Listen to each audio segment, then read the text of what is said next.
And good morning to you, Tennessee Valley, on this Friday morning. Welcome to this edition of Eyewitness News Sunrise. Coming up, how can you protect your child from pornography on the internet? The Supreme Court's new ruling says it's your responsibility, not the government's. And keeping cool this summer could soon cost extra. Power bills may soon go up. And now, David Glenn, will we need to turn up the thermostat today? Good morning. Well, we might need to, and good morning to you. We knew that was coming, didn't we? Coming up today, I'll tell you how long the hot temperatures will stick around and whether or not we'll see a lot of rain for the weekend, all in my 5-day forecast. All right, thanks, David. And the man involved in the Rossville police firing finds out his own job is in jeopardy. Thanks for joining us this morning. Eyewitness News Sunrise is up next.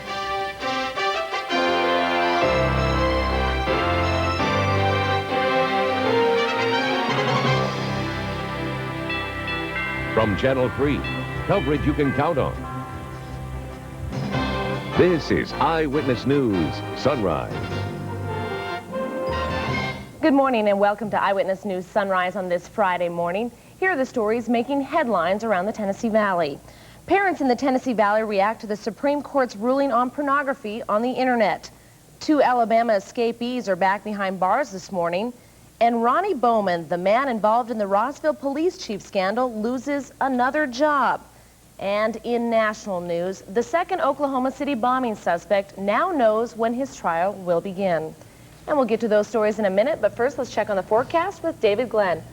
It's Friday. Yeah. Yay! I know a lot of people are feeling that way, and a lot of people are trying to look for some sunshine for the weekend. It doesn't look too bad this weekend, but there's going to be a lot of clouds around. You know, I didn't mind yesterday. It was pretty nice. Yesterday wasn't too bad. It wasn't too bad around where we were downtown, but if you were in Ray County, well, the rain was coming down in buckets. Oh, You had yeah, flash flood warnings up there for quite a bit during the afternoon. Like 4 to 5 inches. I think it was 3 to 4. We're going to check the Doppler in a second and show you the rainfall estimate over there. Wow. So there's a lot of rain in a short period of time, and that's what these thunder showers can do, is just really dump it out in buckets.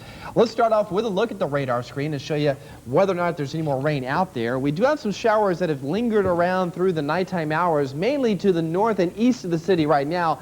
Up over eastern McMinn County and over near Monroe County out near Sweetwater, and also just to the east of Murphy. All these are dropping down to the south and have really faded out. So you may encounter a downpour at least briefly this morning, but all in all, most of the showers are finally coming to an end, and we could see a redevelopment of showers later on this afternoon in the heating of the day. It's that front we were talking about yesterday that didn't exactly want to push by. It's stalling out, so it's going to keep that chance for showers there.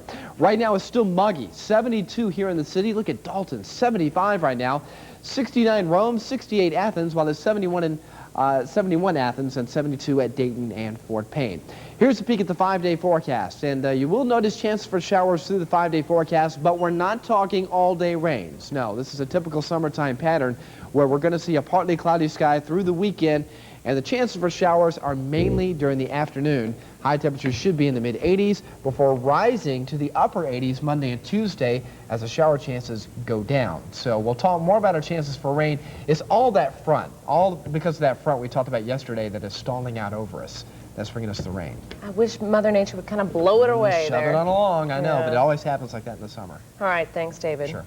Well, topping the news this morning, a new Supreme Court ruling says parents, not politicians, have to be responsible for what their children see. The court reversed a law designed to help parents monitor the internet. The justices said Congress violated free speech rights with the law that made it a crime to put adult material online where children can find it. Ryan Owens talked to parents about it. Which thing did you log on to? James Rice is just 10, but he's already an internet surfer. The Simpsons website is music to James's ears. He likes Batman, too. Any kind of cartoon. This young piano player has become a computer virtuoso in a matter of months. He got an early start. Dad is a computer programmer. And it's not the cartoons that makes this father of 3 boys nervous. You would, as a parent, be concerned if somebody brought home a Hustler magazine or a Playboy, and that's the kind of stuff that you can get to, and probably worse. If I type in the Playboy.com and hit my return, that's what I get. Access restricted. Computer expert Cliff Goodgame says there's a lot of help out there for dads like Jeff. From Cyber Patrol to Net Nanny, there are about a half dozen services that block kids from online pornography. They cost about $30 a month, plus they require an investment of time for parents who may not be as computer literate as their kids. Don't understand what it's saying. You need to ask some questions. There are no heroes on a computer. If you'd rather leave the cyber world to the kids, that doesn't mean you can't monitor them.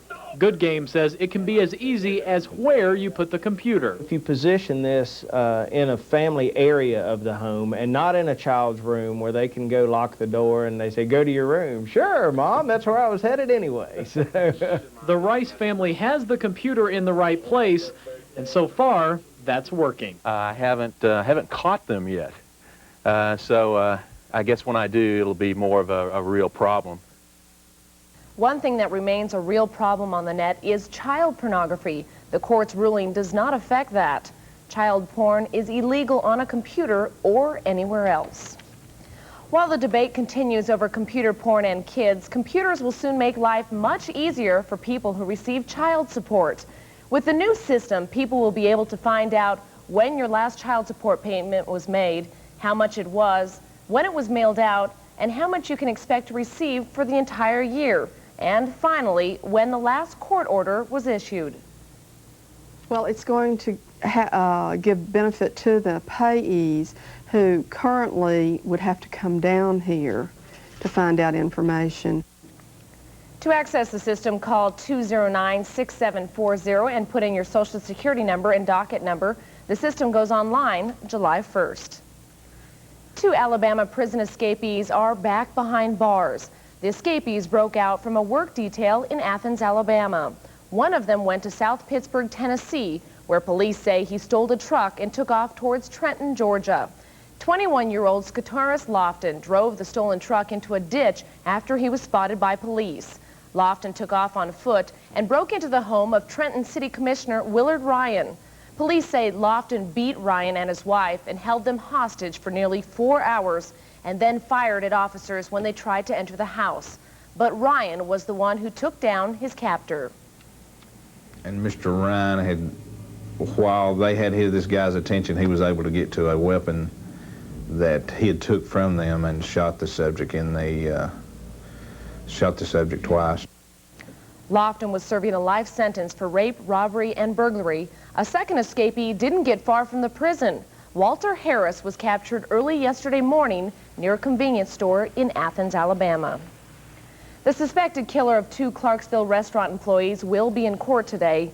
Paul Dennis Reed was indicted on 2 counts of premeditated first-degree murder and 2 counts of felony first-degree murder. The indictments stem from the stabbing deaths of 2 Baskin-Robbins workers. Yesterday, Reed was moved to Clarksville from Nashville, where he's charged with the deaths of 5 fast food restaurant workers in 2 separate robberies. Meanwhile, James Too Tall Jones says he has had enough of his fill in the spotlight.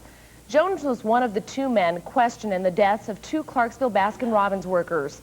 The charging of Paul Reed with those crimes appears to have exonerated Jones.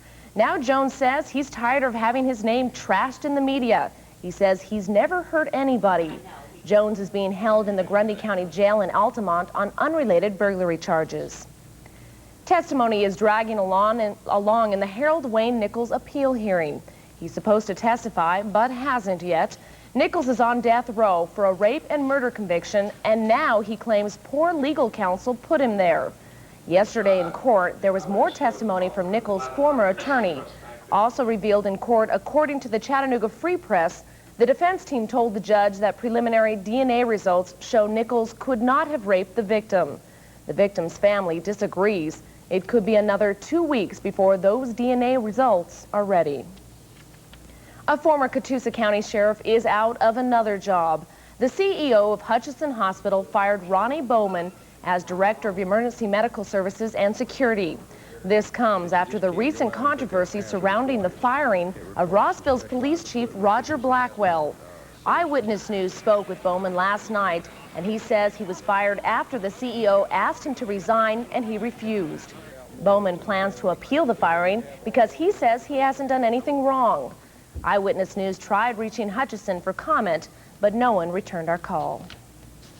It may cost more to cool off this summer. This morning at 10:30, there will be a hearing on a possible EPB power bill increase. The EPB says it may increase residential bills by $2.35 per month. Meanwhile, TVA broke its summer power demand record. Temperatures reached 90 degrees in the valley, and TVA produced a warm weather record of 25,526 megawatts of electricity. That breaks the previous record set in July of 1995, but it still falls short of TVA's all-time record, which came last January. Now, a quick check on what's happening in the world of sports. Johnny Taylor made his first appearance in Orlando as a member of the Orlando Magics. 2 nights ago, Johnny and members of his family and members of the media gathered to watch him become part of the Orlando Magic. He left early yesterday morning for Orlando to meet the Florida media. Johnny will make somewhere around $2.6 million in his first 3 years. In baseball action, the Atlanta Braves returned home to Turner Field and took on the Philadelphia Phillies. Denny Nagel went after win number 11 on the year, and he got it with a little help. Tony Graffinino, go-ahead homer in the 5th inning, clinched the win. Nagel allowed only 3 runs and 7 hits in 8 innings. He struck out 6 and walked 1. Braves win 5-4. They play the Phillies again tonight at 7:40. The Lookouts carried a 3-game losing streak into the series finale with the Jacksonville Suns, but the Lookouts prevailed. They win 7-6. They play Orlando tonight at 7. Boy, $2.6 million. Wow. And I noticed in the paper yesterday he'd already got an advance from his agent and went in and bought a new car. So. Oh, did he? Yeah. So he, you know. Not wasting any time there, is he? No, not at all. But No. then again, I read another interview with Johnny saying, you know, I'm not going to blow the money, not going to get overly excited. I'm there to go to work, and wish him all the best. I do too. He's gotten a good team to work with. He Chuck does. Daly, a great coach, so he's going to do well. He really is. Congratulations to Yeah. him. Let's go ahead and take a peek at the weather planner for today. Now, there still could be a shower building up in the heating of the day. There's also a few around this morning, so we're not going to be totally rain-free today.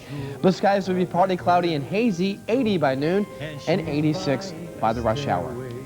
Coming up next, we'll talk about the next 5 days, including the weekend. We'll tell you about our rain chances and tell you how hot it's going to be. That's all next as Eyewitness News Sunrise continues.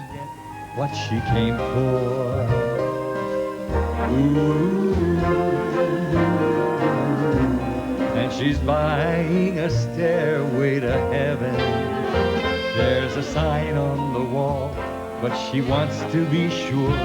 'Cause you know, sometimes words have 2 meanings.